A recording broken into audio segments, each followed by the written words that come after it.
भगवत गीता के अंतिम अध्याय अध्याय 18 में आप सभी लोगों का स्वागत है। तो इस अध्याय का नाम है मोक्ष संन्यास योग, संन्यास की सिद्धि। तो इस अध्याय में हम लोग देखेंगे कि भगवान मुक्ति के बारे में बताएंगे और संन्यास का वास्तविक अर्थ क्या होता है उसके बारे में हम लोग देखेंगे, और एक तरीके से ये कंक्लूजन है।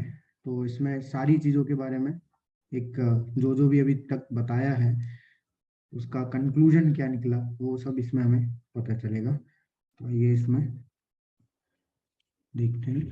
अर्जुन उवाच संन्यासस्य महाबाहो तत्त्वमिच्छामि वेदितुं त्यागस्य च ऋषिकेश पृथक् केशी निषूदन।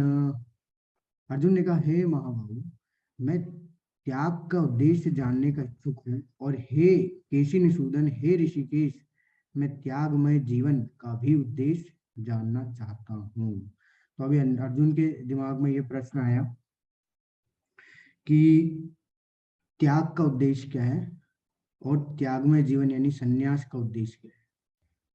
तो देखिए, हम सभी को क्या लगता है कि सब कुछ छोड़ के एकांत स्थान पर चले जाना त्याग या संन्यास कहलाता है, परंतु भगवान इसके विषय में क्या बोलते हैं देखते हैं। हम लोग तो यही जानते हैं कि सब कुछ छोड़ दो और एकांत में चले जाओ। शुभानुवाच काम्यानां कर्मणां न्यासं संन्यासं कवयो विदुः सर्वकर्मफलत्यागं प्राहुस्त्यागं विचक्षणः।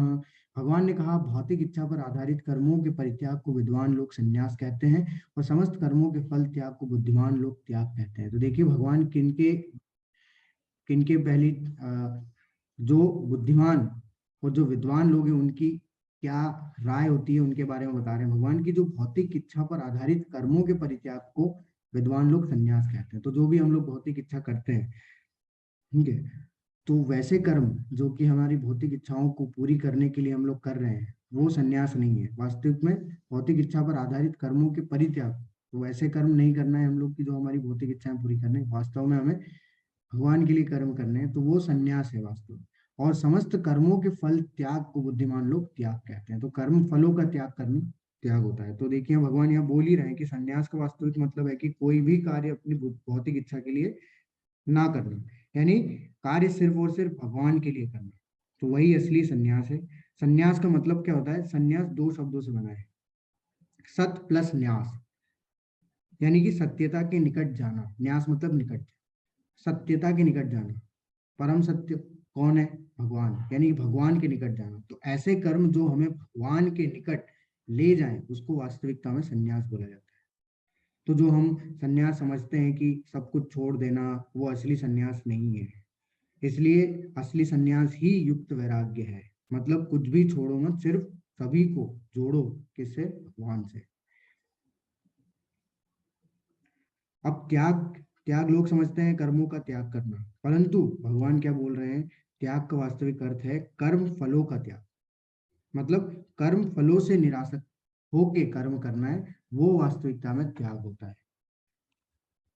कुछ विद्वान घोषित करते हैं कि समस्त प्रकार के सकाम कर्मों को दोषपूर्ण समझकर त्याग देना चाहिए, किंतु अन्य विद्वान मानते हैं कि यज्ञ दान तथा तपस्या के कर्मों को कभी नहीं त्यागना चाहिए। तो देखिए, यहाँ पे भगवान ये चीज बता रहे हैं कि सब सारे लोग क्या बोलते हैं, मतलब जो कुछ विद्वान है ये बताते हैं कि सकाम कर्मों के दोष, सकाम कर्म को दोषपूर्ण समझकर त्याग दो। मतलब कि वो कार्य करो ही मत जिसमें कि हमें फल मिले। लेकिन वास्तव में भगवान क्या बोल रहे हैं कि जो विद्वान है, कुछ वैसे विद्वान है जो कि यज्ञ दान और तपस्या को के कर्मों को कभी नहीं त्यागना चाहिए। तो ऐसे कर्मों को कभी नहीं त्यागना है जिससे कि हमें क्या है, यज्ञ और दान और तपस्या जैसे कर्मों को। देखिए, भगवान यहाँ बता रहे हैं कि कि कुछ विद्वान घोषित करते हैं समस्त प्रकार के सकाम कर्मों को दोषपूर्ण समझकर त्याग देना। मतलब क्या है कि ऐसे कर्म जिससे हम भौतिक लाभ मिले उनको त्याग दो। और मतलब ये कि किंतु अन्य विद्वान मानते हैं कि यज्ञ दान और तपस्या के कर्मों को कभी नहीं त्यागना। मतलब ये कि यज्ञ दान और तपस्या कभी त्याग नहीं करना चाहिए। तो यज्ञ दान और तपस्या कैसे करना है? हमें भगवान के लिए करना है। कैसे करना है? तो जैसे यज्ञ की बात करें तो यज्ञ के लिए क्या बोला गया है इस भौतिक संसार में? संकीर्तन यज्ञ। तो यज्ञ हम लोग को पता है कि हरिनाम संकीर्तन यज्ञ का हम लोग को पालन करना है, इस तरीके से यज्ञ करना है। दान, सात्विक दान देने, तो भगवान को अर्पित करते हुए। और तपस्या जब हम अपने मन, कर्म और वचन यानी कि शारीरिक, वाणी और मन की तपस्या के साथ में हम लोग भगवान की सेवा करते हैं, भक्ति करते हैं, तो वो क्या होती है, वास्तविक तपस्या होती है। तो मन मन कैसे हम लोग लगा सकते हैं, मन को अपना जपा कर रहे हैं, हम लोग स्मरण कर रहे हैं, ठीक है, तो उसमें मन को हम लोग को लगाना है उस तरीके से। कर्म के हिसाब से अगर देखें तो प्रसाद हो गया, कीर्तन करना, ठीक है, बुक पुस्तक वितरण करना, वाणी से हम लोग प्रीचिंग करने, ठीक है, लोगों को सिखाना, कीर्तन करना, वही चैंटिंग करना, वाणी से तो हम लोग बहुत सारी कथा पढ़ना, कथा सुनाना। तो इस प्रकार से हम ये यज्ञ, दान और तपस्या हमें इस तरीके से करने चाहिए। इनका त्याग नहीं करना है, लेकिन इसे तरीके, उसका तरीका हम लोग को बदलना है करने, हमारी भौतिक इच्छाओं की पूर्ति के लिए नहीं करना है। यज्ञदानं तपः कर्म न त्याज्यं कार्यमेव तत् यज्ञोदानं तपश्चैव पावनानि मनीषिणाम। यज्ञ दान तथा तपस्या के कर्मों का कभी परित्याग नहीं करना चाहिए, उन्हें अवश्य संपन्न करना चाहिए। निसंदेह यज्ञ दान तथा तपस्या महात्माओं को भी शुद्ध बनाते हैं। भगवान अब अपना मत दे रहे हैं। अपना मत में क्या बोल रहे हैं भगवान की, ऐसे यज्ञ दान और तपस्या को कभी नहीं छोड़ना है, ठीक है, उन्हें अवश्य संपन्न करना चाहिए। और निसंदेह यज्ञ दान और तपस्या महात्मा को भी शुद्ध बना देते हैं। तो अगर हम लोग उसको भगवान की सेवा में अगर लगाते हैं, भगवान की लिए कार्य करते हैं, यज्ञ दान और तपस्या करते हैं, तो फिर क्या होगा, वो हमें भी शुद्ध बनाने में सहायक।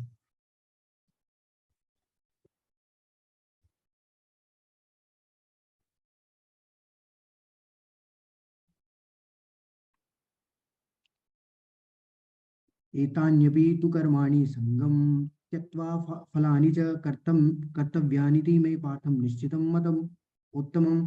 इन सारे कार्यों को किसी प्रकार की आसक्ति या फल की आशा के बिना संपन्न करना चाहिए।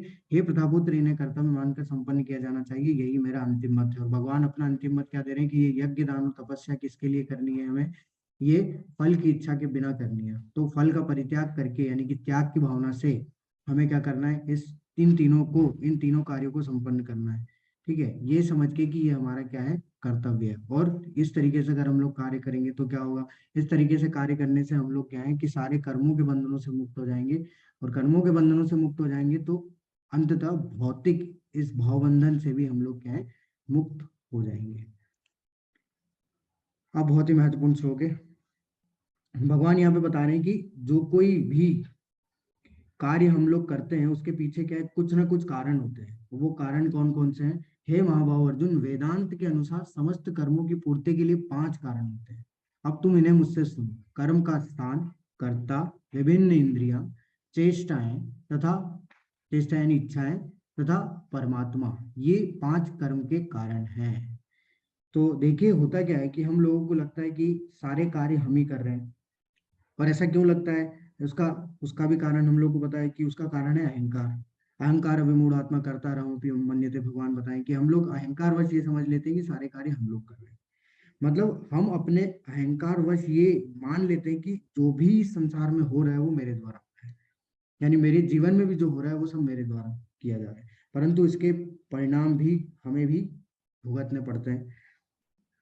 जैसे कोई अगर व्यक्ति से गलत कार्य हो जाता है तो वो क्या करता है, वो ये सोचने लग जाता है कि ये कार्य जो मैंने किया है, और बार बार अपने आप को दोषी ठहराता रहता है, और अंत में क्या है, कोई गलत कदम उठा लेता है। जैसे एक स्टूडेंट ही होगा, स्टूडेंट क्या करता है, स्टूडेंट से अगर कोई चीज गलत हो जाती है या फिर उसके मार्क्स 100% नहीं आते जितने उसको चाहिए होते हैं, तो फिर क्या होगा, वो अपने आप को उसका दोषी ठहराता है, और फिर वो क्या करता है, या तो सुसाइड कर लेता है या फिर कुछ गलत कदम उठा लेता है और भी कुछ गलत चीजें करता है। तो फिर उससे क्या होगा कि ये क्या है, एक तरीके से ये इसलिए हो रहा है क्योंकि हम लोग जानते ही नहीं है कि वास्तव में ये सब चीजें हमारे साथ जो हो रही है वो किसके कारण से हो रही है, किन किन चीजों के कारण से हो रही है। तो जो भी कार्य हमारे साथ होते हैं उसमें हम सिर्फ एक कारण है, बाकी और भी 5 कारण है, हम सिर्फ एक है। हम सारे कार्यों के कारण हम अकेले नहीं हैं, और भी 4 कारण हैं जो कि उस कार्य को संपन्न करने के लिए होते हैं। तो पहला है वो कर्म का स्थान। जैसे अगर कोई कार्य हम लोग कर रहे हैं तो उसमें कर्म का स्थान बहुत ज्यादा महत्वपूर्ण होता है कि कर्म का स्थान कितना ज्यादा वो उस कार्य को संपन्न करने के प्रतिकूल है, अनुकूल है या नहीं है, या प्रतिकूल है, ठीक है। तो अगर समझ लो हम लोग के कोई कार्य नहीं होते हैं तो हम लोग क्या सोच लेते हैं कि हमारी वजह से ही हो रहा है। पर वास्तव में अगर हम लोग ये भी देखें कि अगर वो स्थान, जिस स्थान पे हम लोग कार्य करने जा रहे हैं, वो भी अनुकूल है कि नहीं उस कार्य को संपन्न करने के लिए। तो जैसे उदाहरण देता हूँ कि स्टूडेंट ही आजकल देखा होगा कि कितने कॉम्पिटिटिव एग्जाम होती है, तो कहीं भी आ जाता है, कहीं भी सेंटर आ जाता है, ऐसी जगह आ जाता है जहाँ पे कि जा भी नहीं सकते आप। ठीक है, कहीं आपको नदी पार करके जाना होगा, कहीं कैसे जाना होगा, लेकिन आ जाता है सेंटर स्टूडेंट्स का। और वो स्टूडेंट क्या करता है, वो स्टूडेंट ने तो बहुत तैयारी करी, पूरा जी जान लगा के तैयारी करी, मान लो अगर वो एग्जाम में नहीं पहुंचा और वो फेल हो जाता है, मतलब एग्जाम में नहीं पहुंचा तो एब्सेंट हो गया, एब्सेंट हो गया तो उसको फेल घोषित कर दिया। तो इसका मतलब ये नहीं है कि उस स्टूडेंट की गलती है, गलती क्या है उस कार्य के स्थान की है, कि वो स्थान अनुकूल नहीं था उस कार्य को संपन्न करने के लिए। स्टूडेंट ने तो अपनी तैयारी करी थी, तो कर्ता की कोई गलती नहीं है, गलती किसकी है, उस कर्म के स्थान की। तो वो भी एक कारण है हमारा, किसके लिए, हमारी एग्जाम को सफल नहीं बनाने के लिए। अब हम लोग ये मान लेते हैं कि हम ही नहीं पहुंच पाए, लेकिन वास्तव में वो स्थान ही ऐसी जगह पे था कि हम लोग नहीं पहुंच पाए। तो हम लोग को ये भी देखना चाहिए कि शायद वो स्थान की वजह से भी हम लोग नहीं कर पा रहे। तो लेकिन हम लोग क्या करते हैं, सिर्फ अपने आप को ही कर्ता को सारे सब कुछ चीजों का कारण मान लेते हैं। दूसरा है कर्ता, और कर्ता कौन है, यानी कि हम जो कि कर्म कर रहे हैं। तो वो एक कारण है, तो दूसरा हो गया कर्ता। तीसरा है विभिन्न इंद्रियां, जो कि हमारी इंद्रियां हैं। कई बार हमारी इंद्रियां हमारे सपोर्ट में नहीं होती, कई बार हमारी इंद्रियां हमारे अगेंस्ट में चलती है। जैसे एग्जाम्पल है कि अगर मान लो कि आपको मतलब कोई भी स्टूडेंट है, अगर उसकी एग्जाम है कल और वो उसकी तबीयत खराब हो जाएगी, तो वो इंद्रियां उसकी नहीं सपोर्ट कर रही उसको, ठीक है, उसका मन नहीं लग रहा है काम करने में, तो फिर कैसे वो एग्जाम पढ़ाई करके कैसे दे सकता है। तो इसमें ये उसका अकेले का, कर्ता का दोषी नहीं है, वो उसकी इंद्रियां भी हैं जो कि क्या कर रही है, उसको रोक रही है। चेष्टाएं, चेष्टाएं हमारा क्या होगा, इच्छाएं, इच्छाएं भी हमें क्या करती है, रोकती है कई बार। कई बार इच्छाएं ऐसी रोकती है कि अगर मैं इसमें फेल हो जाऊंगा एग्जाम में, जैसे स्टूडेंट एग्जाम उसका ही लेता हूँ मैं, कि स्टूडेंट क्या है, कई बार बहुत तैयारी करते हैं, लेकिन उनको अंदर से ऐसी इच्छा लगती है कि नहीं मैं जाऊंगा फेल हो जाऊंगा, इसलिए मैं नहीं देता, मेरी इच्छा नहीं हो रही देने की, इस बार मैं और अगली बार दूँ। तो ये उसकी इच्छाएं उसको रोक लेती है। और सबसे महत्वपूर्ण है भगवान। तो भगवान जब तक चीजों को सैंक्शन नहीं करते हैं तब तक वो पॉसिबल नहीं हो पाता। तो इसलिए ये 5 कारण होते हैं कर्म के, जो कि हमारे कर्म को संपन्न करने के लिए ये पांचों जो है बराबर का हिस्सा लेते हैं। ऐसा नहीं है कि हम सिर्फ अकेले ही हैं जो कि सारे कार्य संपन्न करने में हमारा ही हाथ होता है, नहीं। तो यहाँ उदाहरण दिया, जैसे एक जमीन है तो ये कर्म का स्थान हो गया। अब जब तक इसमें लेबर नहीं आएगी, तब तक कर्ता नहीं आएगा, जब तक इस पे जमीन नहीं बनेगी। तो क्या करता है कर्म का स्थान, कर्म के स्थान के बाद जब कोई कर्ता आया, वो कर्म कर रहा है, और वो कर्ता अपनी इंद्रियों के माध्यम से क्या करता है, बिल्डिंग बनाता है, ठीक है। फिर उसकी इच्छाएं उस पे लगाई जाती है, मतलब कि जब उसकी इच्छा अगर नहीं होगी, इंद्रियां और उसकी इच्छा काम नहीं, अगर उसकी इच्छा नहीं होगी तो उसकी इंद्रियां काम नहीं करेगी, क्योंकि उसका मन ही नहीं होगा काम करने, ठीक है। तो ये दोनों भी बिल्डिंग बनाने में सहायक होते हैं। और अंत में जब भगवान का अप्रूवल नहीं होगा तो वो बिल्डिंग बन ही नहीं पाएगी। मतलब क्यों नहीं बन पाएगी, क्योंकि कई बार ऐसे ऐसे अड़चने आ जाएगी, समझ लो बारिश हो गई, बाढ़ आ गई उस जगह पे, ठीक है, तो भूकंप आ गया, वापस धंस गई, तो मतलब ये है कि अगर वो उस भगवान की अगर उसमें नहीं होगी अप्रूवल, तो वो बिल्डिंग नहीं बनेगी। तो इसलिए मतलब ये कि ये सारी चीजें जो हो रही है, कोई भी कार्य हम लोग कर रहे हैं, जो भी कर्म कर रहे हैं, जो भी हमारे से जो गलती हो रही है, जो भी कुछ हो रहा है, वो सब किसके कारण से हो रहा है, इन 5 कारणों से, जिसमें से कि हम एक अकेले कारण है। तो हमें इस पे विचार करना चाहिए कि हम अकेले नहीं है, जैसे भगवान भी यही चीज बोल रहे हैं। अतएव जो इन 5 कारणों को न मानकर अपने आप को ही एकमात्र कर्ता मानता है, वह निश्चय ही बहुत बुद्धिमान नहीं होता और वस्तुओं को सही रूप से नहीं देखता। तो इसलिए हम लोग क्या है, बुद्धिमान नहीं है, क्योंकि हम लोग अपने आप को ही सब कुछ मानते हैं। ज्ञान, ज्ञेय तथा ज्ञाता। ज्ञान मतलब वास्तविक ज्ञान, जो कि हम लोग देखेंगे अभी क्या होता है। ज्ञेय मतलब कि जानने योग्य क्या है, और ज्ञाता जो कि जानता है, ज्ञान को लेने का, ज्ञान को लेने वाला। तो ये तीनों कर्म को प्रेरणा देने वाले कारण है। इंद्रिय, कर्म तथा कर्ता, ये 3 कर्म के संघटक है। तो ये तीनों से, इंद्रिय, कर्म, कर्ता से क्या होता है, ज्ञान, ये ज्ञाता, ये कार्य करता है। इन तीनों के माध्यम से, संघटक मतलब क्या, इन तीनों के माध्यम से ही हम लोग ज्ञान, ये सब ले पाते हैं, ठीक है। ज्ञान ले सकते हैं, ज्ञाता मतलब कि इन तीनों के माध्यम से, मतलब कर्ता आ गया जो कि क्या कर रहा है, ज्ञान लेने के योग्य बन रहा है, और ज्ञेय यानी कि ज्ञान का लक्ष्य। तो अब ये तीनों भी जो है वो क्या है, कैसे तीनों गुणों के अनुसार बटे रहते हैं। तो अब हम भगवान यहाँ पे बताएंगे कि ज्ञान, कर्म और कर्ता, यानी कि ज्ञान जो कि हम लोग ज्ञान लेते हैं वो भी तीनों गुणों से प्रभावित होता है। कर्म जो हम लोग कर्म करते हैं वो भी तीनों गुणों से प्रभावित होता है। कर्ता यानी कि हम खुद जो भी वो भी तीनों गुणों से प्रभावित होते हैं, वो कैसे। तो जिस ज्ञान से अनंत रूपों में विभक्त सारे जीवों में एक ही अविभक्त आध्यात्मिक प्रकृति देखी जाती है, उसे तुम सात्विक मानो। तो अब यहाँ पे क्या बता रहे हैं भगवान कि जो सात्विक ज्ञान है वो क्या है। वास- सात्विक ज्ञान क्या है कि सभी वस्तुओं को भगवान के अंश रूप में देखना। सात्विक ज्ञान वो कहलाता है, वो ज्ञान जिसमें कि हम लोग सारे वस्तुओं को, ऐसा ज्ञान जिसमें कि हम लोग को सारी वस्तुएं भगवान के अंश के रूप में दिख रही है। जैसे विद्या विनय संपन्न ब्राह्मणे कभी अस्ति नहीं, यानी कि वो गाय, कुत्ते, चांडाल यानी कुत्ते खाने वाला और ब्राह्मण सबको समान दृष्टि से देख रहा था, तो उस तरीके का।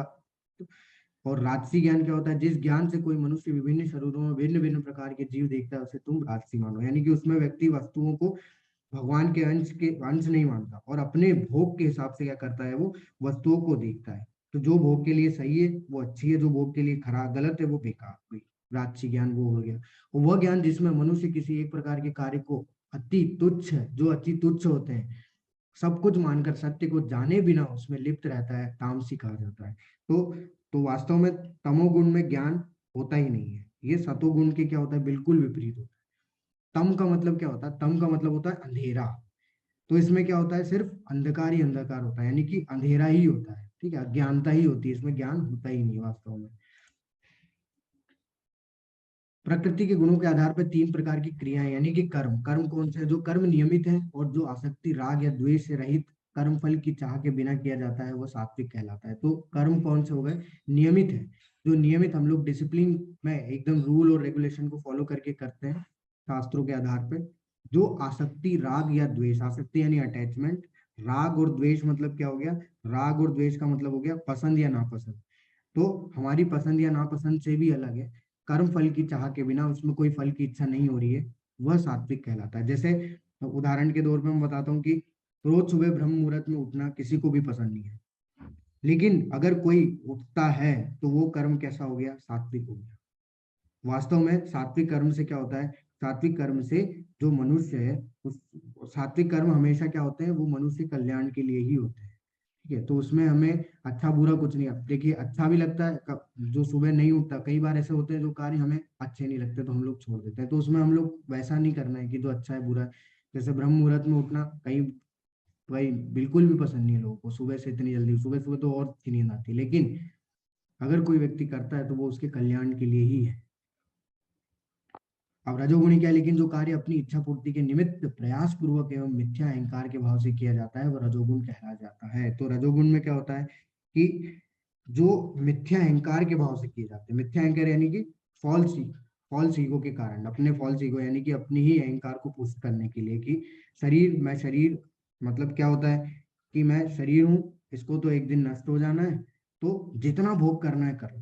तो जो कार्य भोग इच्छा से किए जाते हैं वो रजोगुणी कर्म कहलाते हैं। जो कर्म मोहवश शास्त्रीय आदेशों की अवहेलना करके तथा भावी बंधन की परवाह किए बिना या हिंसा अथवा अन्यों को दुख पहुंचाने के लिए किया जाता है, वो तामसी कहलाता है। तो स्पष्ट है, एकदम सीधा सीधे शब्दों में लिखा है भगवान ने यहाँ पे कि ऐसे जो कि क्या है, दूसरों को एक तो परेशान करना, ठीक है, और शास्त्रों की अवहेलना करके अपने मनोधर्म से कार्य करना, ये सब क्या है, तामसी कहलाते हैं। तो जो व्यक्ति ऐसा कार्य करता है जिससे कि उसको तो तकलीफ होती है, पर वो क्या करता है, वो चाहता है कि उसके कार्य से दूसरों को भी तकलीफ, दूसरों को भी दुख हो। तो तमोगुणी कर्म जो होते हैं वो एकदम शास्त्रों के विरुद्ध होते हैं, और वो किसके किसके विपरीत होते हैं, एकदम सतोगुण के विपरीत होते हैं। तो सतोगुण जितना शुद्ध होता है उतना ही तमोगुण क्या होता है, तमोगुणी कार्य उतना ही दूषित होता है। अब श्रमिक यानी कि कर्ता, यानी कि हम लोग भी तीनों गुणों से प्रभावित हो, कैसे, देखिए। जो व्यक्ति भौतिक गुणों के संसर्ग के बिना अहंकार रहित संकल्प तथा उत्साह पूर्वक अपना कर्म करता है और सफलता अथवा असफलता में अविचलित रहता है, वह सात्विक कर्ता कहलाता है। यानी कि कैसा कैसा कर्ता बोल रहे हैं भगवान यहाँ पे कि भौतिक गुणों के संपर्क के बिना अहंकार रहित होते हैं। तो हम लोग भौतिक गुणों के संपर्क के बिना मतलब ये कि जो भी भौतिक भोग की इच्छा है उससे हम लोग दूर रहें, उसमें उसके ज्यादा संपर्क में, उससे ज्यादा आसक्त ना हो। अहंकार रहित होके, बिना अहंकार के, संकल्प के साथ में। संकल्प के साथ में मतलब क्या, कि किसी ने सोच लिया कि 2 माला करूंगा मैं, कुछ भी हो जाए, एक दिन में 2 माला मेरे मुझे करनी है। तो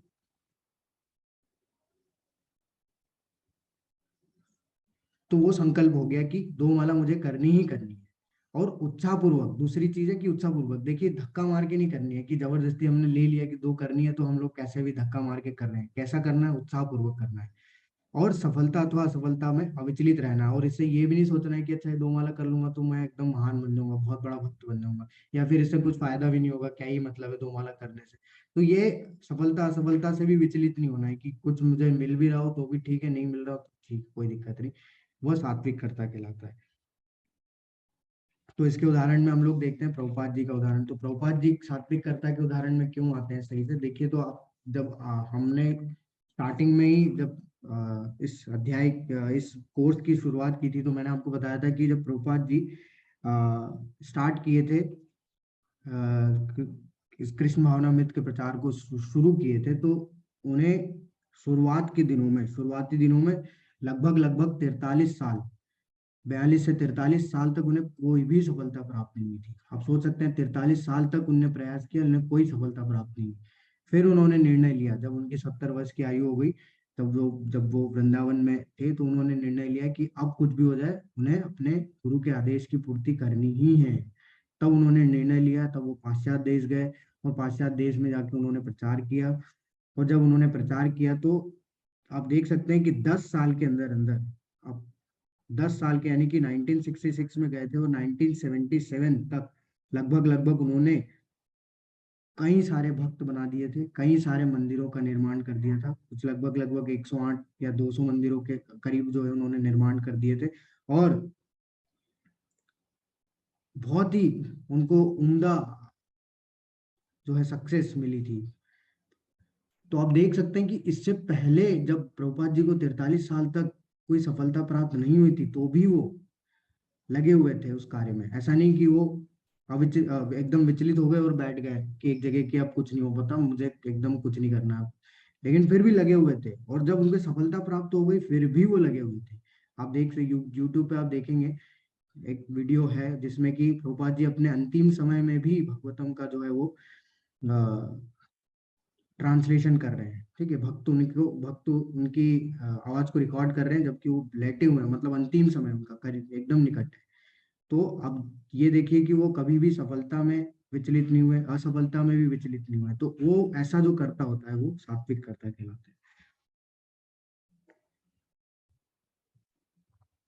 तो इसमें क्या होता है, क्योंकि हम लोग जब भी कार्य भगवान के लिए करते हैं, अपने उसके लिए नहीं करते, अपनी भोग इच्छा के लिए नहीं करते, तो क्या होता है वो कार्य सफल होता ही है।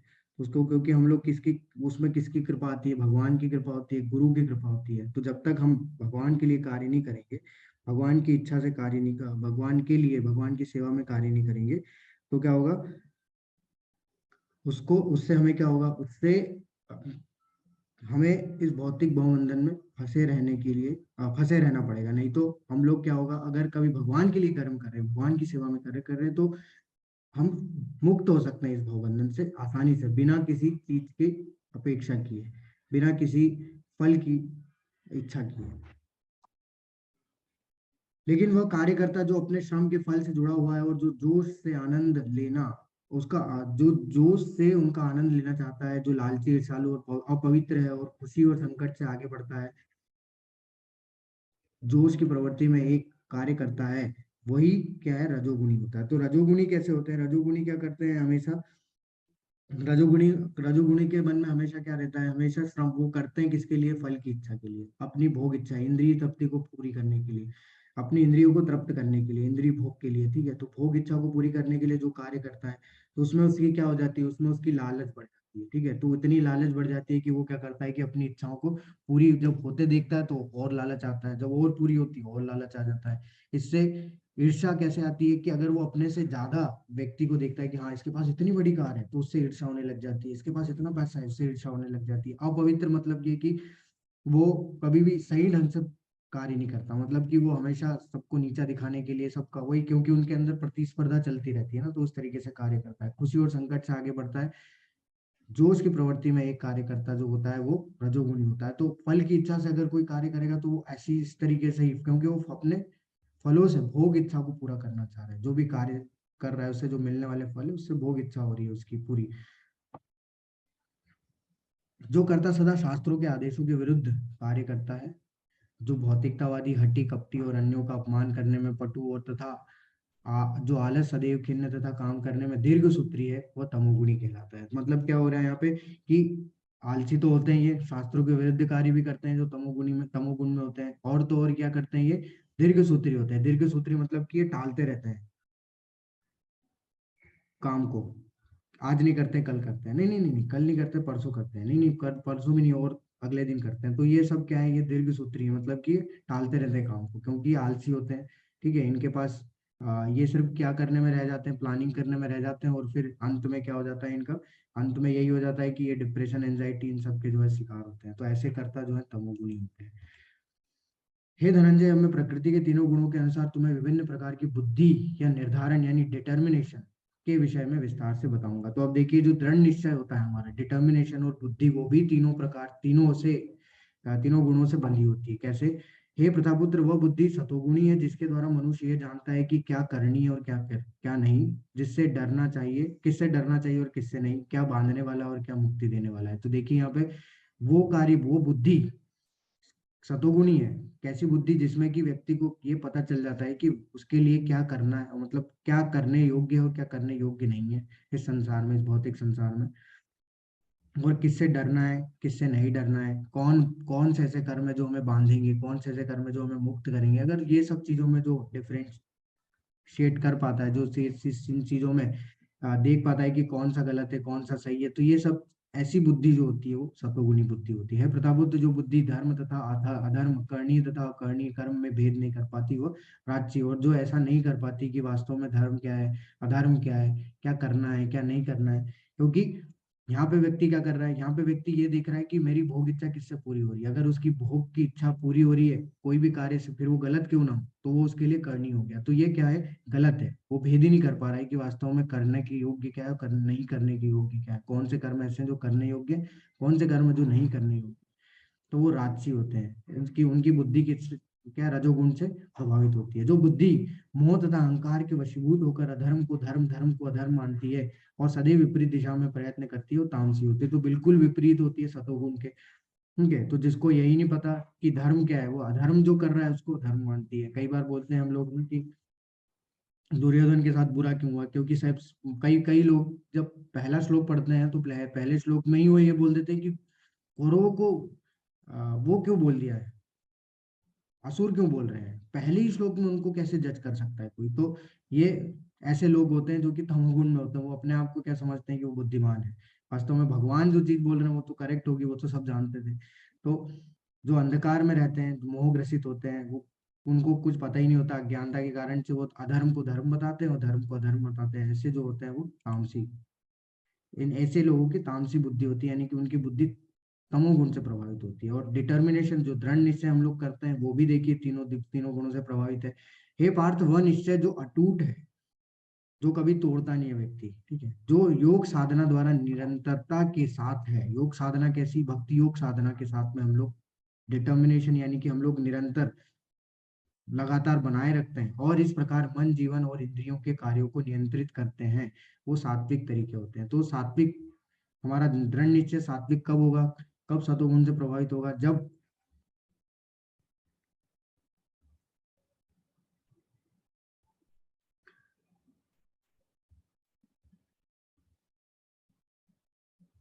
हरे कृष्ण। माता जी, मेरी आवाज क्लियर है? बीच में थोड़ा प्रॉब्लम हो रहा था। जी प्रभु जी, वॉइस आ रही है क्लियर। जी। तो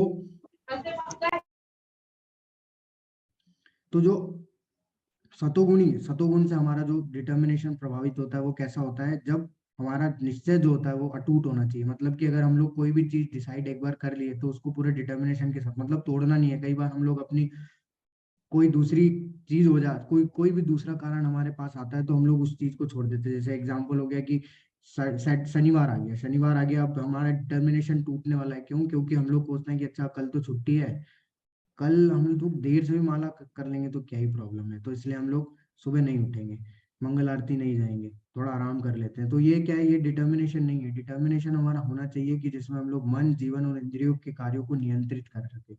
हमारा मन भी भाग रहा है, जीवन भी पता नहीं कैसा हम लोग जी रहे हैं, ठीक है, जिसका कोई उद्देश्य नहीं है।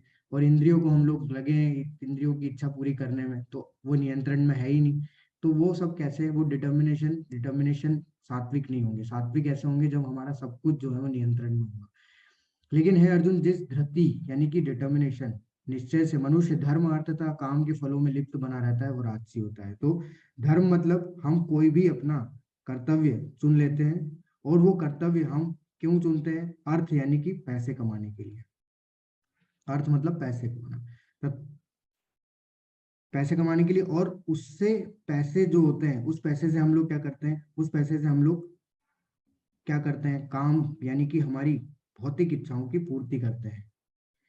तो ऐसे जो कर्म होते हैं, ऐसे जो निश्चय होते हैं, वो कैसे होते हैं? वो किससे लिप्त होते हैं? वो रजोगुण से लिप्त होते हैं, वो रजोगुण से प्रभावित होते हैं। हे पार्थ, जो धृति यानी जो निश्चय स्वप्न भय शोक विषाद तथा मोह के परे नहीं जाती, ऐसी दुर्बुद्धिपूर्ण धृति तामसी होती है। तो ऐसे निश्चय जो कि सोने में लगाता है कोई व्यक्ति अपना हमेशा, ठीक है, शोक में विषाद में, ठीक है, और ये सब क्या है? मोह से ग्रसित होते हैं। तो ऐसे जो होते हैं, ऐसी जो डिटर्मिनेशन होते हैं, ऐसे जिसके दृढ़ निश्चय होते हैं, वो सब क्या होते हैं? तमोगुणी होते हैं, और तमोगुण से प्रभावित होते हैं। अब खुशियां तो हमने बताई, पहले भी हम लोग देख चुके हैं कि जो हमारी खुशी है वो भी तीनों गुणों से प्रभावित हो। तो सतोगुणी खुशी कैसी होती है? वो शुरुआत में कैसी होती है? जो प्रारंभ में विष जैसी लगती है, लेकिन अंत में अमृत जैसी हो जाती है। और जो मनुष्य में आत्म साक्षात्कार जगाता है, वो सात्विक सुख होता है। सात्विक सुख कैसा सुख होता है? कि पहले हमें एकदम विष के जैसा लगेगा, लेकिन अंत कैसा होगा उसका? अमृत जैसा होगा। जैसे अगर हम लोग अभी भक्ति में लग जाएंगे, तो ये सुख हमें कौन सा? सात्विक सुख मिलेगा। वैसे ये इतना आगे बढ़ जाएगा कि ये हमें इस सात्विक से भी ऊपर बढ़ा देगा। लेकिन अगर इनिशियली हम लोग तो इतना ऊपर नहीं पढ़ते, तो जब हम लोग भक्ति में लगते हैं, तो वो स्टार्टिंग में बहुत दिक्कत होती है। ये नियम पालन करो, ये नियम पालन करो, सुबह रोज उठो, मंगल आरती करो, जप करो, प्रसाद लगाओ। तो ये सब क्या, लोगों को बहुत वो लगता है, इतने नियम कैसे? कोई भगवान ने कहीं नहीं बोला ऐसा। लेकिन वास्तव में भक्ति में हमें क्या करना पड़ता है? तपस्या, ऑस्टेरिटीज करनी पड़ती है। तो ये सब एक तरीके से तपस्या है कि हम लोग अपने कार्य के माध्यम से भगवान की क्या कर रहे हैं? सेवा कर रहे हैं। तो स्टार्टिंग में हम लोग को लगता है कि अरे क्या है, लेकिन इसका अंत क्या है? तो इसका अंत कितना अमृत के समान है कि हम लोग सारे संसार से मुक्त हो सकते हैं। वैसे ही जो रजोगुण होती है, रजोगुण वो शुरुआत में अमृत जैसी होती है, अंत में उसका क्या है? विष है। तो जैसे डायबिटीज पेशेंट का मैंने एक उदाहरण लिया था कि उसको शक्कर खाना बहुत ज्यादा, उसकी इच्छा होती है शक्कर खाने की, वो अगर वो खा लेता है तो उसका अंत उसको क्या होता है कि उसको और ज्यादा डायबिटीज बढ़ जाएगी, और वो उसके मृत्यु का कारण बन सकता है। तो विष के समान हो जाता है वो। और जो तमोगुण होता है, उसमें कोई खुशी होती ही नहीं, उसमें कोई सुख नहीं होता है, ठीक है। वो क्या होता है? प्रति अंधा होता है, वो साक्षात्कार के प्रति अंधा होता है। आत्म साक्षात्कार का उसमें कुछ, क्योंकि उसमें खुशी है ही नहीं। अंत से लेके शुरुआत से लेके अंत तक विष ही विष है। जो प्रारंभ से लेकर अंत तक मोह कारक है, जो निद्रा आलस्य तथा मोह से उत्पन्न होता है, वो तामसी कहलाता है, वो तामसी सुख कहलाता है। जो आश्रम होते हैं, अब आश्रम कौन से होते हैं? कि शांति प्रियता, आत्म संयमता, तपस्या, पवित्रता, सहिष्णुता, सत्यनिष्ठा। तो ये ब्राह्मणों के गुण होना चाहिए। अगर कोई व्यक्ति अगर ब्राह्मण है, तो अगर उसमें ये गुण पाए जाते हैं, तो ये कहलाते हैं, वो वास्तव में ब्राह्मण कहलाएंगे। कौन से? शांति प्रियता, आत्म संयम, तपस्या, पवित्रता, सहिष्णुता, सत्यनिष्ठा, ज्ञान विज्ञान तथा धार्मिकता। ये सारे स्वाभाविक गुण है किसके? ब्राह्मण के। वीरता, शक्ति, संकल्प, दक्षता, युद्ध में धैर्य, उदारता तथा नेतृत्व, ये क्षत्रियों के स्वाभाविक गुण है। तो क्षत्रिय अगर कोई है तो उसमें ये गुण होने चाहिए: वीरता, शक्ति, संकल्प, दक्षता, अपने जो भी उसको कार्य, धनुष चलाने में जैसे अर्जुन थे, दक्ष थे, युद्ध में धैर्य, उदारता तथा नेतृत्व, ये सब क्षत्रियों के गुण है। कृषि करना, गौरक्षा तथा व्यापार वैश्यों के स्वाभाविक कर्म है। और शूद्रों का कर्म है श्रम, यानी कि सेवा करना तथा अन्यों, हाँ, श्रम करना और सेवा करना। तो ये सब क्या है? कि वास्तविकता में हमें बताया भगवान ने कि ब्राह्मण, क्षत्रिय और वैश्य और शूद्र के कैसे गुण होने चाहिए। वास्तविकता में किसको हम लोग क्या बोलना है? तो ये गुण अगर किसी में पाए जा रहे हैं इस तरीके के, तो वो ब्राह्मण कहलाएगा। किसी में अगर वीरता, शक्ति, संकल्प कहलाता है, तो ये इस तरीके के गुण होते हैं, दक्षता जैसे, तो ये क्षत्रिय कहलाता है। उसमें कृषि करना, गोरक्षा करना जो व्यक्ति होते हैं, वो वैश्यों के उसमें आते हैं। और शुद्ध जो कि सेवा करते हैं हम लोगों की, सारे जो भी सेवा, हम लोग भी अगर सेवा ही कर रहे हैं एक तरीके से किसी न किसी की, तो वो भी क्या है? शूद्रों में ही आएगा। तो जो भी सेवा कर रहे हैं वो सब काय में आते हैं? शुद्ध में आते हैं। तो और भगवान ये यहाँ पे क्या बता रहे हैं? कि जो सभी प्राणियों का उद्गम है और सर्वव्यापी है, उस भगवान की उपासना करके मनुष्य अपना कर्म करते हुए पूर्णता प्राप्त कर सकता है। भगवान यही अपने बारे में बता रहे हैं कि अगर कोई व्यक्ति को इन सभी से ऊपर उठना है, चारों चारों आश्रमों से ऊपर उठना है, ब्राह्मण क्षत्रिय वैश्य शूद्र, इससे ऊपर आता है वैष्णव। तो वो वैष्णव जो होता है वो ना तो ब्राह्मण में आता है, ना क्षत्रिय में आता है, ना वैश्य में आता है, ना शूद्र में आता है। अगर कोई व्यक्ति को चार आश्रमों से ऊपर उठना है और तीनों गुणों से ऊपर उठना है, यानी कि शुद्ध सत्व में आना है, तो उसके लिए क्या करना होगा? उसको, मनुष्य को अपना कर्म करते हुए पूर्णता प्राप्त कर सकता है। कैसे? जब वो भगवान की भक्ति में लग जाता है। जब वो व्यक्ति भगवान की भक्ति में लग जाएगा तो क्या होगा कि वो धीरे धीरे धीरे धीरे धीरे धीरे इन तीनों गुणों से ऊपर शुद्ध सत्व में स्थित हो जाएगा और चारों वर्णों से ऊपर वैष्णव के स्थान को जो है प्राप्त कर लेगा। तो ये हमें, हमारा मतलब लक्ष्य ये होना चाहिए कि हम इनमें ना घूमते रहे, तीनों गुणों में ना, चारों वर्णों में, इन आश्रमों में। हमारा लक्ष्य होना चाहिए कि हम इन तीनों को लांघने का प्रयास करें, क्योंकि इन तीनों को जब तक हम लोग नहीं लाएंगे तब तक हम लोग यहाँ के इस भौतिक भवबंधन से हम लोग मुक्त नहीं हो पाएंगे। अपने वृत्ति पर कार्य को करना, चाहे वह कितना ही त्रुटिपूर्ण ढंग से क्यों न किया जाए, अन्य किसी के कार्य को स्वीकार करने और अच्छी प्रकार करने की अपेक्षा अधिक श्रेष्ठ है। अपने स्वभाव के अनुसार निर्दिष्ट कर्म कभी भी पाप से प्रभावित नहीं होता। तो व्यक्ति आजकल क्या करते हैं? आजकल भेड़ चाल चल रहे हैं। आपने देखा है कि एक कॉलोनी में अगर कोई इंजीनियर बन जाता है तो सारे लोग अपने बच्चों को इंजीनियर बनाने में लग जाते हैं, भले ही उसका कर्म नहीं बोल रहा है, उसके गुण नहीं बोल रहे हैं। अगर उसका मन आर्ट में है, उसकी इच्छा आर्ट करने की, लेकिन क्या है, कंपटीशन इतना है और लोगों को क्या है, जबरदस्ती लोग क्या करते हैं, अपने बच्चों को घुसाते हैं, नहीं नहीं उसका लड़का इंजीनियर है तू भी इंजीनियर, उसका लड़का डॉक्टर है तू भी डॉक्टर बन। लेकिन नहीं, भगवान क्या बोल रहे हैं? अपने वृत्ति पर एक कार्य को करना, चाहे वो कितना भी त्रुटिपूर्ण ढंग से कर रहे हो। तो हमारे लिए जो भी कार्य डिसाइड किए गए हैं, अगर हम लोग वो कार्य अपने लिए कर रहे हैं, मतलब हम लोग अपने हिसाब से कर रहे हैं, वो फिर कितने भी गलत तरीके से क्यों ना कर रहे हो, वो कभी भी पाप से प्रभावित नहीं होते। भगवान क्या बोल रहे हैं? वो कि वो कभी भी पाप से प्रभावित नहीं होंगे। लेकिन अगर कोई अपने कार्यों, मतलब वृत्तिपरक कार्यों को, जो भी हमारे लिए डिसाइड किए गए हमारे गुण और कर्म के हिसाब से, अगर हम लोग वो नहीं कर रहे हैं तो वो हमारे लिए पाप से, वो हमें क्या करेंगे? पाप में, पाप का भोगी बना देंगे। तो आजकल जैसे यहाँ पे उदाहरण है, देखिए यहाँ पे क्या है कि यहाँ पे यही एक रिंग मास्टर होता है और ये सारे जानवरों को इकट्ठा करता है और बोलता है कि इस पेड़ पे जो सबसे पहले चढ़ेगा वो विजेता होगा, वो इस जंगल का राजा होगा। अब आप सोचिए, आप देख सकते हैं इन सारों में से कौन सबसे जल्दी चढ़ सकता है? तो या तो ये बंदर चढ़ जाएगा सबसे जल्दी। अब हाथी चढ़ सकता है क्या? नहीं, लेकिन क्योंकि उसके गुण और कार्य और उसके कर्म बोलते ही नहीं है कि वो पेड़ पे चढ़े, वो संभव ही नहीं है उसके लिए। मछली चढ़ सकती है क्या? नहीं। तो हर किसी के लिए भगवान ने कार्य डिसाइड किए हुए हैं, उनके गुण और कर्म के हिसाब से हमें वो पहचानने हैं और उसी हिसाब से हमें जॉब करनी है, ना कि उसी हिसाब से हमें अपना कार्य करना है। उसी हिसाब से हमारा जो भी कार्य होना चाहिए उसके आधार पर होना चाहिए, ना कि भेड़ चाल में। देखिए, हम कर तो लेंगे, सबको भगवान ने बुद्धि दी है, सबको भगवान ने ज्ञान दिया है, हम लोग कर तो लेंगे, लेकिन वो क्या होगा? वो हमारे लिए प्रोडक्टिव नहीं होगा। क्यों? क्योंकि हम लोग जबरदस्ती कर रहे हैं, किसके लिए? सिर्फ आसपास के लोगों को देख के। हम लोग क्या कर रहे हैं? सिर्फ भेड़ चाल चल रहे हैं। तो वो नहीं करना है। भगवान वो चीज यहाँ बता रहे हैं कि अगर हमारे लिए दो कार्य डिसाइड किया गया, अगर हम लोग उसको भी गलत ढंग से भी करेंगे तो भी हमारे लिए वो सर्वश्रेष्ठ होगा, वो कभी भी हमें पाप का भोगी नहीं बनाए। तो जैसा जिसका कर्म है, जैसा जिसके गुण है, उसके हिसाब से ही उसको कार्य करने चाहिए।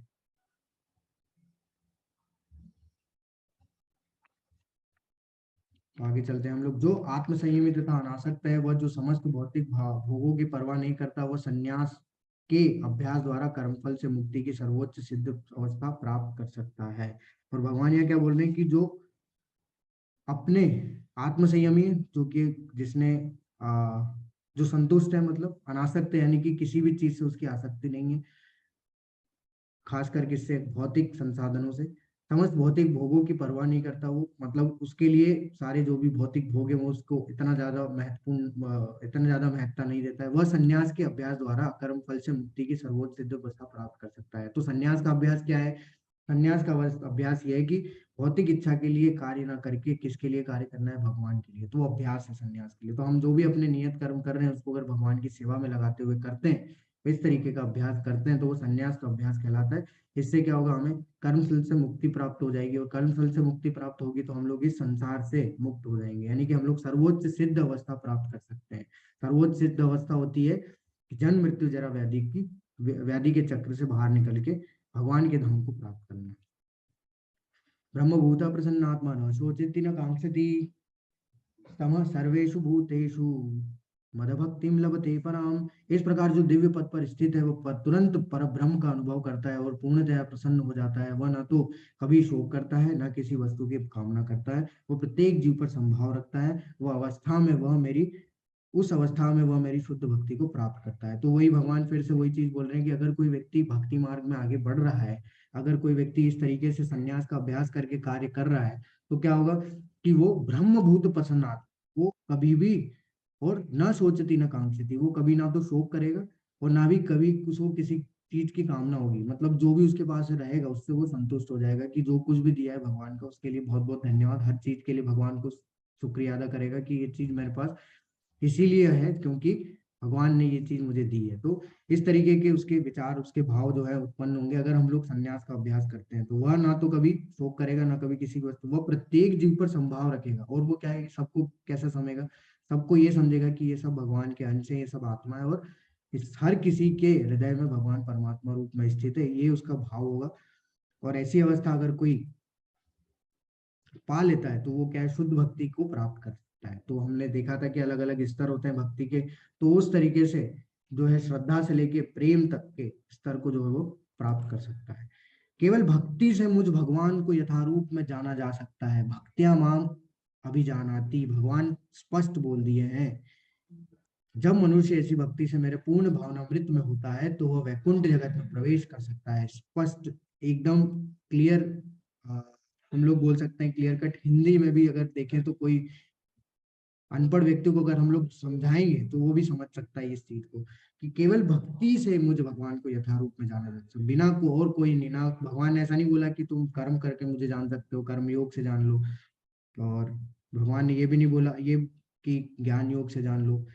ना भगवान ने बोला कि अष्टांग योग से जान लो। भगवान ने बोला कि सेवल भक्त्या माम अभिजानाति। तब जब मनुष्य ऐसी भक्ति से मेरे परिपूर्ण हो जाएगा तो वो बिल्कुल इस जन्म मृत्यु जरा व्याधि को के चक्र से बाहर निकल के, इस भौतिक संसार से, भौतिक भवबंधन से निकल के भगवान के धाम जाने के, यानी कि वैकुंठ जगत में प्रवेश करने के योग्य बन जाए। तो इसलिए हम लोग क्या करते हैं, इसलिए बार बार हम लोग बोलते हैं कि शास्त्रों के आधार पर हमें कार्य करने हैं। और शास्त्र में यही बोलते हैं कि भक्ति करनी है। भक्ति मतलब क्या होती है, भगवान की सेवा। कैसे भी, कैसे हम लोग अपनी नियत कर्मों से, हमारे जो भी कर्म है, ड्यूटीज है, उसके साथ में हम लोग भक्ति कैसे कर सकते हैं, वही भगवान ने इस पूरी भगवत गीता में हमें बताया। मेरा शुद्ध भक्त मेरे संरक्षण में समस्त प्रकार के कार्यों में संलग्न रहकर भी मेरी कृपा से नित्य तथा अविनाशी धाम को प्राप्त होता है। भगवान यहाँ पे स्पष्ट बोल रहे हैं कि अगर कोई व्यक्ति भक्ति में लगता है, भक्ति करता भी है, तो उससे क्या होगा कि वो हमेशा मेरे संरक्षण में रहे। और कोई भी कार्य में अगर वो संलग्न भी रहे, कोई भी कार्य में अगर वो लगेगा, वो मेरी कृपा से नित्य तथा अविनाशी धाम को प्राप्त होगा। तो हमें यही भगवान बता रहे हैं कि हम लोग किसी भी कार्य में क्यों ना लगे रहे, हमारा स्मरण हमेशा क्या होना चाहिए, भगवान के प्रति। जो भी कार्य हम लोग कर रहे हो किसको अर्पित करते हुए करना है, भगवान। इससे क्या होगा कि हम लोग हमेशा भगवान के संरक्षण में रहेंगे। और ये ऐसा क्यों बोला भगवान ने, क्योंकि 8वें अध्याय में भगवान इसको बता चुके हैं कि यम यम वापि स्मरण भावम तम तमे वेति कौन्तेय अंत काले च मामेव स्मरण मुक्त्वा कलेवम। दोनों बार बोले कि अंत काल में जो शरीर का त्याग करेगा, मेरा स्मरण करते हुए मेरे स्वभाव को प्राप्त करेगा। जो जिस जिस भाव में शरीर त्यागता है उसको उस भाव का जो है शरीर प्राप्त होता है।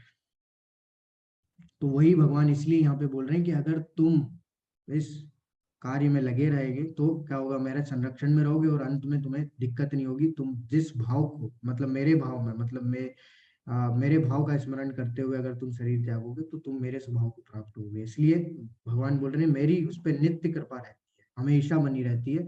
और वो हमेशा हमारे क्या है, भगवान के दिव्य धाम जाने के योग्य बना रहता है, प्राप्त होता है। यदि तुम मुझसे भावना भावित होगे तो मेरी कृपा से तुम बद्ध जीवन के सारे अवरोधों को लांग जाओ। लेकिन यदि तुम मिथ्या अहंकार वश ऐसी चेतना में कर्म नहीं करोगे और मेरी बात नहीं सुनोगे तो तुम विनष्ट हो जाओगे। देखिए, अब इसको देख के क्या लग रहा है, इसको देख के लग रहा है कि भगवान उनको धमकी दे रहे हैं। है ना, सब लोग को यही लगेगा। तो जो अपनी बुद्धि लगाएगा इस चीज में, ऐसा लगेगा कि भगवान तो धमकी दे रहे हैं एक तरीके से। भगवान धमकी नहीं दे रहे, भगवान हमें ये चीज बता रहे हैं, ये चीज क्योंकि होनी है। हमें धमकी नहीं, हमें समझा रहे हैं। क्योंकि एक व्यक्ति जैसे जब कोई बच्चा गलत कार्य करता है तो पिताजी क्या करते हैं, उसको समझाते हैं। और समझाने समझाने टाइम उसको डराते भी है, ठीक है। जैसे अगर कोई व्यक्ति, जैसे कोई बच्चा है मान लो, अब बच्चा क्या करता है, अब आग की जो लपटें होती है ना, आग की लपटों को देख के बच्चों को लगता है कि ये खिलौना है, बच्चा बोलता है कि मेरे को उसको छूना है। पिताजी क्या बोलेंगे कि अरे नहीं नहीं, उसको छूओगे तो जल जाओगे। नहीं, वो जिद करता है, नहीं मेरे को उसको छूना है। अब क्या पिताजी उसको बोलेंगे जाओ के छू लो? ज्यादा जिद करेगा, एक झापड़ लगा के अलग कर देंगे, एक मारेंगे अलग कर देंगे, कि तुमको बोल रहा हूँ मैं, अगर और करोगे तो मैं और मारूंगा। तो इसलिए समझ जाओ इस चीज को। तो भगवान भी हमें ये चीज समझा रहे हैं कि इसमें हमारा ही नुकसान है, कि अगर तुम मेरी बात नहीं मानोगे, अपने मिथ्या अहंकार वश अपनी चेतना में कार्य करते रहोगे, अपनी इच्छाओं से कार्य करते रहोगे, अपने मनोधर्म से कार्य करते रहोगे, तो तुम्हारा विनाश निश्चित है। विनाश मतलब क्या होगा कि जन्म मृत्यु के चक्र में हम लोग घूमते रहेंगे, घूमते रहेंगे, घूमते रहेंगे। इसलिए भगवान बोल रहे हैं कि मेरी भावना भावित हो जाओ, मेरी सेवा में लग जाओ, मेरी भक्ति में लग जाओ, तुम इस बद्ध जीवन के सारे अवरोधों को पार करो। जो भी अवरोध होंगे, जो भी हर्डल्स होंगे, आसानी से पार हो जाएगी। लेकिन अगर हम लोग वही अहंकार, विमूढ़ आत्मा, सब कुछ हम ही है, मैं ही हूँ कार्य करने वाला, और मैं जो कर रहा हूँ वो सब सर्वश्रेष्ठ है, तो इसमें हमारा विनाश निश्चित है। ईश्वरः सर्वभूतानां हृदयदेशार्जुन तिष्ठति, भ्राम संन्यास सर्वभूतानि यंत्राणूनि मायया। अब भगवान देखिए क्या बोल रहे हैं कि हे अर्जुन, परमेश्वर प्रत्येक जीव के हृदय में स्थित है। ये भगवान यहाँ भी ये स्पष्ट कर दिए, पहले भी बोले थे सर्वस्य चाहम हृदय सन्निविष्टो, कि मैं हर एक के हृदय में परमात्मा रूप में स्थित हूँ। यहाँ भी वही बोल रहे हैं, और भौतिक शक्ति से निर्मित यंत्र में सवार की भांति बैठे समस्त जीवों को अपनी माया से घुमा रहा है। भगवान क्या बोल रहे हैं कि मैं परमेश्वर रूप में स्थित हूँ अब तुम्हारे हृदय में, और कहाँ हूँ, इस ये भौतिक यंत्र, इसको क्या बोला है उन्होंने, भौतिक शक्ति से निर्मित यंत्र, ये जो है हमारा शरीर, इसको यंत्र बोला है। इसके अंदर सवार है, और वो क्या कर रहे हैं, हमें इस माया में घुमा रहे हैं। अब वो क्यों घुमा रहे हैं? क्योंकि हमारी इच्छा है घूमने की, इसलिए। क्योंकि देखिए हमारे हृदय में दोनों है, आत्मा भी और परमात्मा भी है। आत्मा जैसे ही इच्छा करता है, भगवान वैसे ही कार्य करवाता है। क्योंकि भगवान का ना काम तो सैंक्शन करना, भगवान थोड़ी ना किसी को जबरदस्ती कर रहे हैं। अभी आगे बताएंगे कि मैं किसी के साथ जबरदस्ती नहीं करता। तो इसलिए भगवान खुद बोल रहे हैं कि मैं ही जो है अपनी माया से क्या है, सबको घुमा रहा हूँ। लेकिन इससे कैसे बच सकते हैं हम लोग, उसका भी सॉल्यूशन दिया है कि तमेव शरणम गच्छ सर्व भावेन भारत, तत्प्रसादात परम पराम शांति स्थानम प्राप्स्यसि शाश्वतम। हे भारत, सब प्रकार से उसी की शरण में जाओ, उसकी कृपा से तुम परम शांति को तथा परम नित्य धाम को प्राप्त करोगे। उसकी मतलब कौन? जो परमात्मा रूप में स्थित है, भगवान उसके बारे में बता रहे हैं कि जो खुद परमात्मा रूप में स्वयं हमारे हृदय में स्थित है, भगवान बोल रहे हैं उनकी शरण में जाओ, उसी की कृपा से तो जो है तुम परम शांति, परम नित्य धाम को प्राप्त करोगे। तो जैसे इधर आप देखें, इधर क्या है, ये जो राजा है, आप देख रहे हैं ये फोटो में जो झाड़ू लगा रहा है भगवान के आगे, ये जगन्नाथपुरी के राजा हैं, जो कि इस तरीके की सेवा करते हैं भगवान के सामने। ये नहीं मानते कि मैं राजा हूं तो मैं ये कार्य नहीं करूंगा, लेकिन वो इस तरीके से क्या कर रहे हैं, अपनी सेवा किसको दे रहे हैं? भगवान को दे रहे हैं, भगवान के लिए ये सेवा कर रहे हैं। तो इससे क्या होगा, वो परम शांति, परम नित्य धाम को आसानी से प्राप्त करेंगे। उनको कोई भी माया क्या करेगी, परेशान नहीं कर सकती। अब देखिए ये भगवान का एकदम, यहाँ पे भगवान ने अपना ज्ञान समाप्त किया। क्या बोलते हैं, इति ते ज्ञानमाख्यातम गुह्य ज्ञान गुह्यतरम मया विमृश विमृश्येतद्दशेषेण यथे इच्छसि तथा कुरु। इस प्रकार मैंने तुम्हें गुह्यतर ज्ञान बतला दिया है, इस पर पूरी तरह से मनन करो, और तब जो चाहे सो करो। तो तुम्हारी जैसी इच्छा है, यथे इच्छसि तथा कुरु, मैंने तुम्हें सब कुछ बता दिया, सारे ज्ञान दे दिया। अब तुम्हारी जो इच्छा है वो करो। तुम्हारी इच्छा है युद्ध करने की तो युद्ध करो, या अगर युद्ध स्थल को छोड़ने की इच्छा है तो युद्ध स्थल को छोड़ो। मैं तुम्हें फोर्स नहीं कर रहा हूँ। तो देखिए भगवान हमें कभी भी किसी भी चीज के लिए फोर्स नहीं करते। कहीं कई बार हम लोग बोलते हैं ना कि भगवान ने क्यों किया ऐसा। भगवान ने कुछ नहीं किया ऐसा, सब कुछ हमने किया है, सारा सब कुछ हमारे ऊपर है। भगवान सिर्फ क्या करते हैं, सैंक्शन करते हैं, इच्छा हमारी, कर्म हमारे। तो फिर हम भगवान क्यों करेंगे उसमें कुछ? भगवान तो सिर्फ क्या कर रहे हैं, सैंक्शन कर रहे हैं उस कार्य को, कि ठीक है तुम्हारी इच्छा ऐसी है करो, मैं भी उसमें कुछ नहीं कर सकता।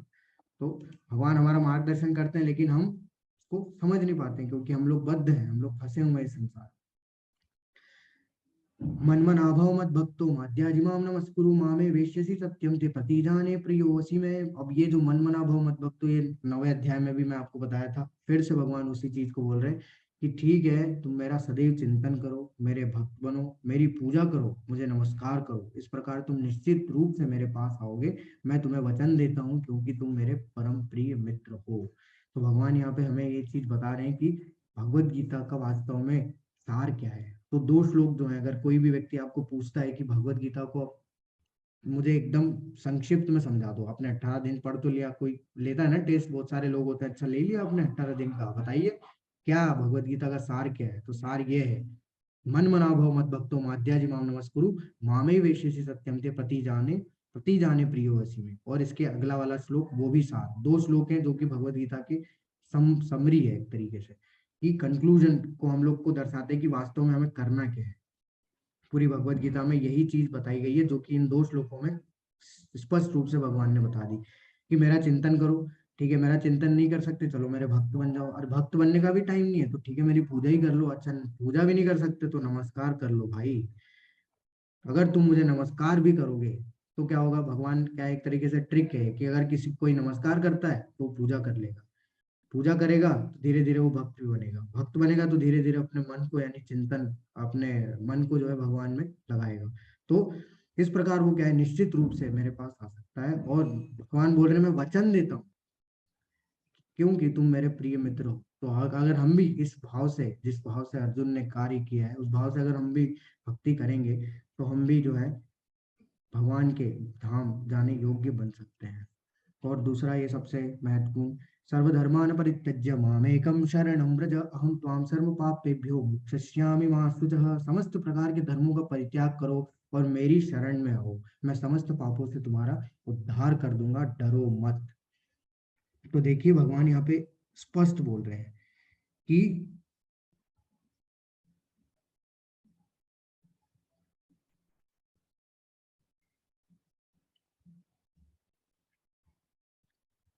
सारे धर्मों का परित्याग करो। अब देखिए, अगर हम लोग भौतिक संसार के हिसाब से देखें तो भी सही है ये, और अगर इसको हम लोग आध्यात्मिक ज्ञान के आधार पर देखें तो भी करेक्ट कैसे है, कि भौतिक संसार में हम लोग देख रहे हैं कितने सारे हमारे अलग अलग धर्म हैं। भगवान बोल रहे हैं उसके हिसाब से भी कि सारे धर्मों का परित्याग करो और मेरी शरण में आओ।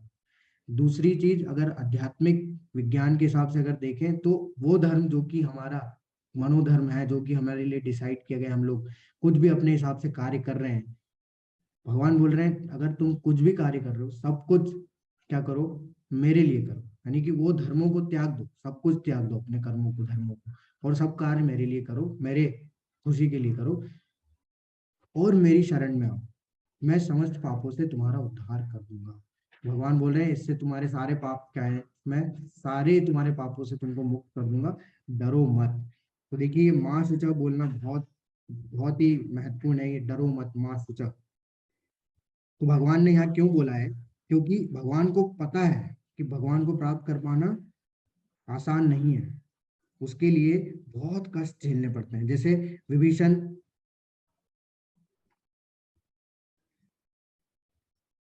विभीषण ने झेले थे, कितने कष्ट झेले थे, इतने सारे कष्ट झेलने के बावजूद उसको जो है वो, जब वो भाग के आए तो उसके बाद भी लोगों ने उनको बहुत जो है बोला कि कैसा है, अपने परिवार को छोड़ के आ गया भगवान की शरण में, मतलब जो कि उनके विरुद्ध खड़े थे उनका जो है मित्र बन गया।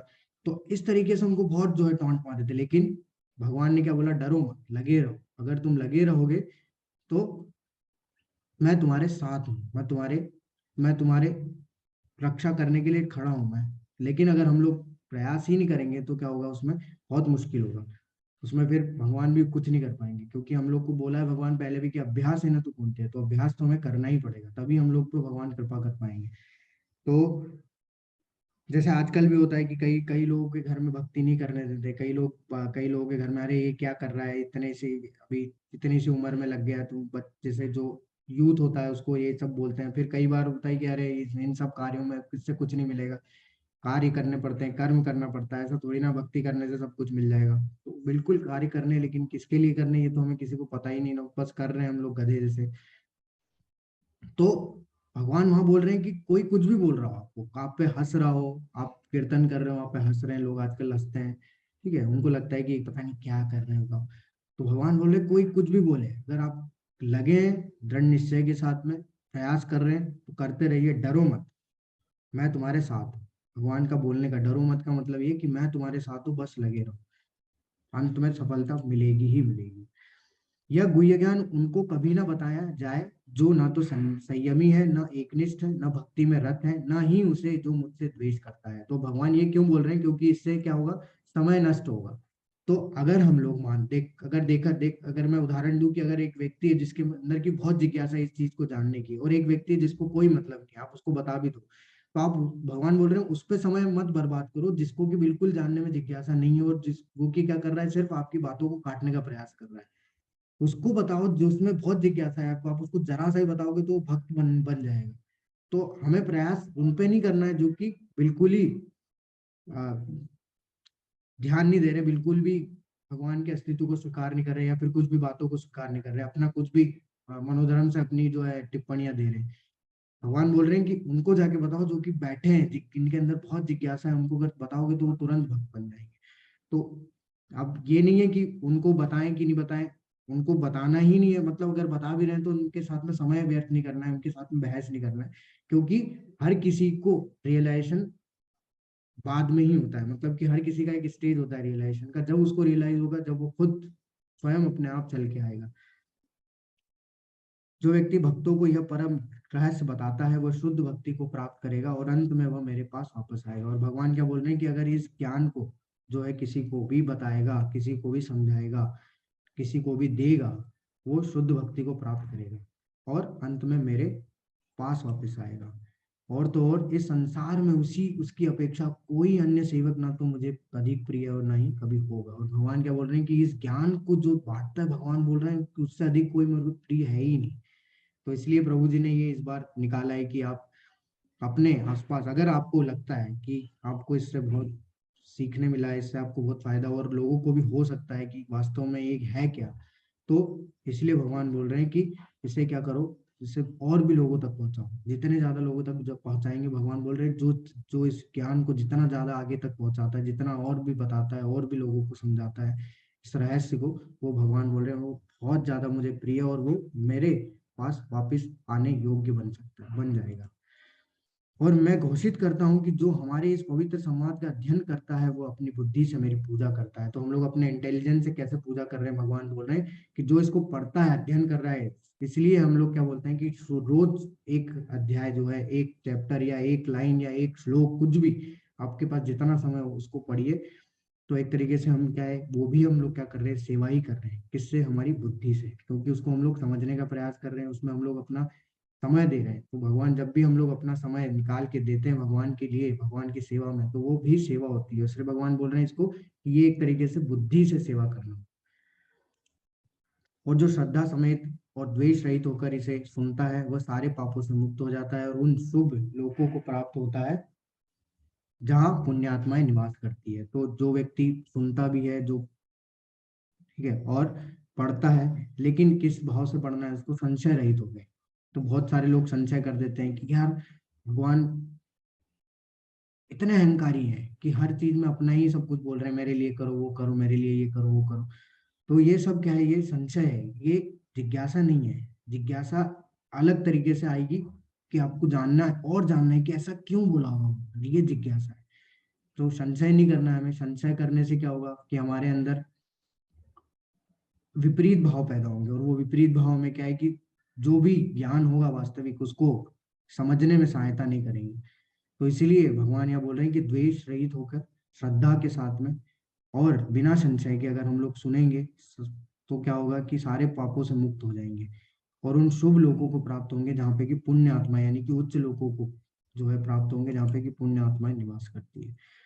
अर्जुन अब क्या बोल रहे हैं, देखिए अब सब कुछ सुन लिया, अर्जुन ने सारा ज्ञान सुन लिया। अब अर्जुन अपनी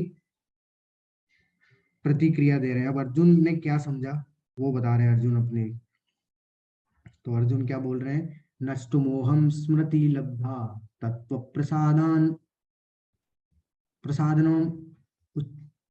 अच्युत स्थितो अस्मि गत संदेह करिष्ये वचनम तव। अर्जुन ने कहा, हे कृष्ण, हे अच्युत, अब मेरा मोह दूर हो गया। आपके अनुग्रह से मुझे मेरी स्मरण शक्ति वापस मिल गई। अब मैं संशय रहित तथा दृढ़ हूँ और आपके आदेशानुसार कर्म करने के लिए उद्यत हूँ। तो देखिए अर्जुन यहाँ पे क्या बोल रहे हैं कि उनका मोह दूर हो गया है और वो अब उनकी जो स्मरण शक्ति जो समाप्त हो गई थी पहले अध्याय में, जो 5 कारण दिए थे उन्होंने, वो भी वापस आ गई है और संशय रहित है, बिल्कुल डाउट नहीं है अब उनके पास में, और दृढ़ है और आपके आदेशानुसार कर्म करने के लिए मैं उद्यत हूँ, यानी कि रेडी हूँ। तो करिष्ये वचनम तव, ये है अर्जुन का, अर्जुन की प्रतिक्रिया कि मैं अब वही करूंगा जो आप बोलेंगे। तो देखिए अगर पूरी भगवत गीता पढ़ ली हमने और समझ भी ली, लेकिन हमारी प्रतिक्रिया अर्जुन की प्रतिक्रिया से एकदम विपरीत है, तो इसका मतलब ये है कि अभी भी हमें बहुत समय है भगवत गीता को समझने में।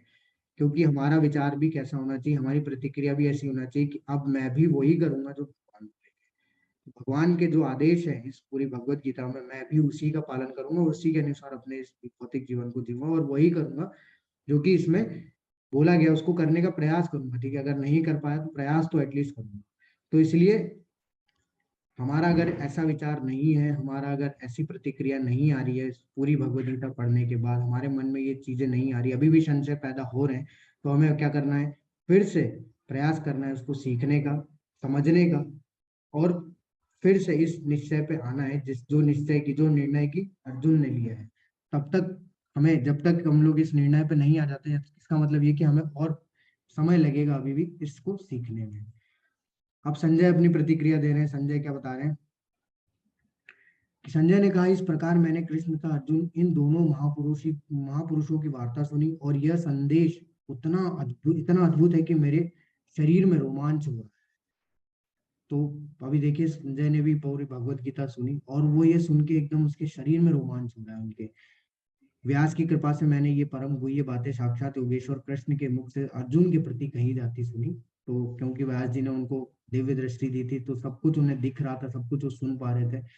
तो हे राजन, जब मैं कृष्ण तथा अर्जुन के मध्य इस आश्चर्यजनक तथा पवित्र वार्ता का बारंबार स्मरण करता हूँ तो प्रति क्षण आह्लाद से गदगद होता हूँ। तो वो बता रहे हैं कि उनका शरीर रोमांच से भर जाता है, उनके जो है हर एक क्षण जो है वो गदगद हो जाते हैं, वो आह्लाद से एकदम खुशी से जो है गदगद हो जाते हैं। इतना दिव्य ज्ञान है जो कि वार्तालाप है किसके बीच की, भगवान के और अर्जुन के बीच। अब अपनी प्रतिक्रिया दे दी उन्होंने, संजय ने भी। संजय ने क्या बोल दिया, यत्र योगेश्वर कृष्णो तत्र यत्र पार्थो धनुर्धर तत्र श्री विजयो भूतिर्ध्रुवो नीतिर्मतिर्मम। जहाँ योगेश्वर कृष्ण है, जहाँ परम धनुर्धर अर्जुन है, वहीं ऐश्वर्य, विजय, अलौकिक शक्ति तथा नीति भी निश्चय रूप से रहती है, ऐसा मेरा मत है। और उन्होंने स्पष्ट रूप से बोल दिया कि जहाँ भगवान है वहाँ विजय निश्चित है।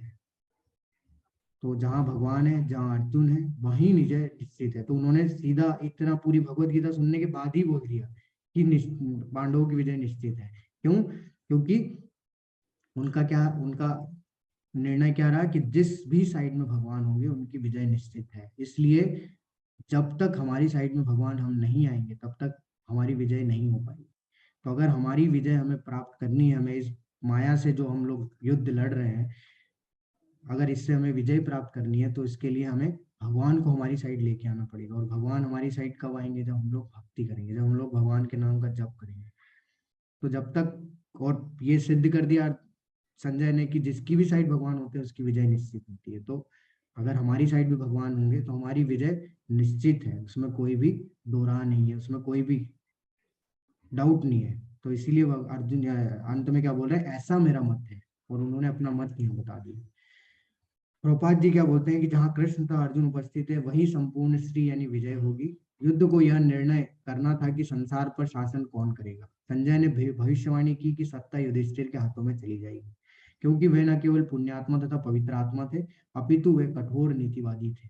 उन्होंने जीवन भर कभी असत्य भाषण नहीं किया था। भगवत गीता से हम यह समझ सकते हैं कि ज्ञान तथा ध्यान द्वारा अपनी अनुभूति एक विधि है, लेकिन कृष्ण की शरणागति सर्वोच्च सिद्धि है। यह भगवत गीता के उपदेशों का सार है। पूर्ण कृष्ण भावना भावित होकर भक्ति में कृष्ण की शरणागति गुह्यतम उपदेश है। यही 18वें अध्याय का सार है।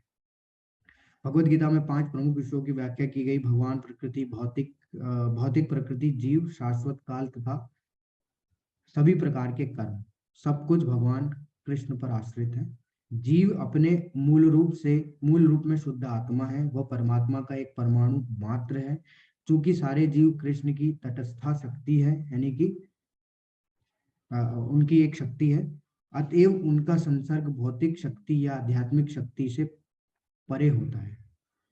दूसरे शब्दों में, जीव भगवान की पराशक्ति से है, अतएव उसमें किंचित स्वतंत्रता रहती है, यानी कि फ्री विल जो हम लोग बोलते हैं, फ्रीडम। इस स्वतंत्रता के सदुपयोग से वह कृष्ण के प्रत्यक्ष आदेश के अंतर्गत आता है और अपनी सामान्य दशा को प्राप्त करता है। तो सदुपयोग से, दुरुपयोग से कहा जाता है इस भौतिक संसार में प्रकृति के तीनों गुणों में बच जाता है। हरे कृष्ण कृष्ण कृष्ण हरे हरे, हरे राम राम राम हरे हरे।